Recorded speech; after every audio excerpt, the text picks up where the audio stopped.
start with a big story that we are tracking on WION at this hour, where the United States, believe it or not, lost a bid to extend the United Nations imposed arms embargo on Iran at the United Nations Security Council. The Russian President Vladimir Putin has proposed a summit of world leaders to avoid a face-off over US's push to return all sanctions on Tehran. Now, the UNSC has overwhelmingly rejected a bid by the United States to extend a global arms embargo.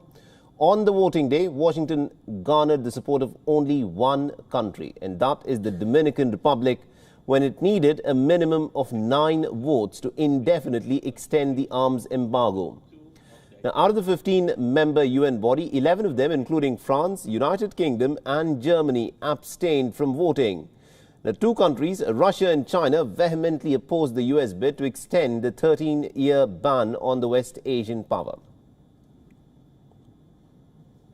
In accordance with the special written procedures agreed by Council members, as set out in the letter from the President of the Security Council, dated 27 March 2020, document S/2020/253. The result of the voting is as follows: 2 votes in favor, 2 votes against, 11 as abstentions. The draft resolution has not been adopted, having failed to obtain the required number of votes.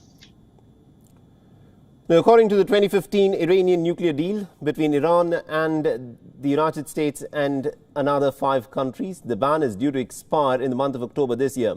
The U.S. Secretary of State Mike Pompeo termed the result as the Security Council's failure to act decisively against threat to international peace.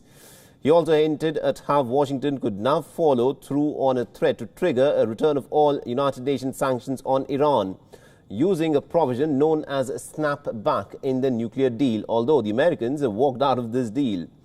Now, Donald Trump, remember, had abandoned the agreement as soon as he had become the president. Experts predict that the snapback provision is likely to be an extremely murky and a messy battle for the United States. Now, Iran has also hailed the United Nations Security Council vote that rejected a U.S. bid to extend an arms embargo on the Republic. It also claimed that never before had the United States been so isolated on the international stage.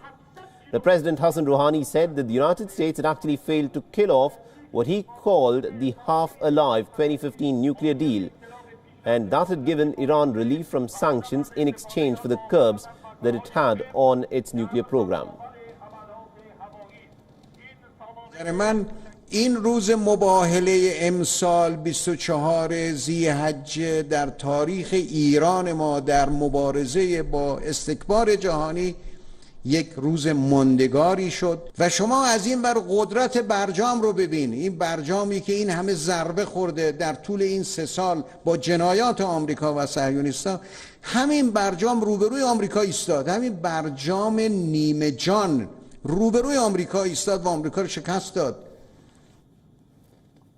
The President Vladimir Putin has asked Britain, France, China and Iran to convene a video summit to try avoid further confrontation with the United States, calling Iran an ally of Russia. President Putin has said that Moscow has fully committed to the nuclear deal and wished to outline the steps for de-escalation in the proposed summit.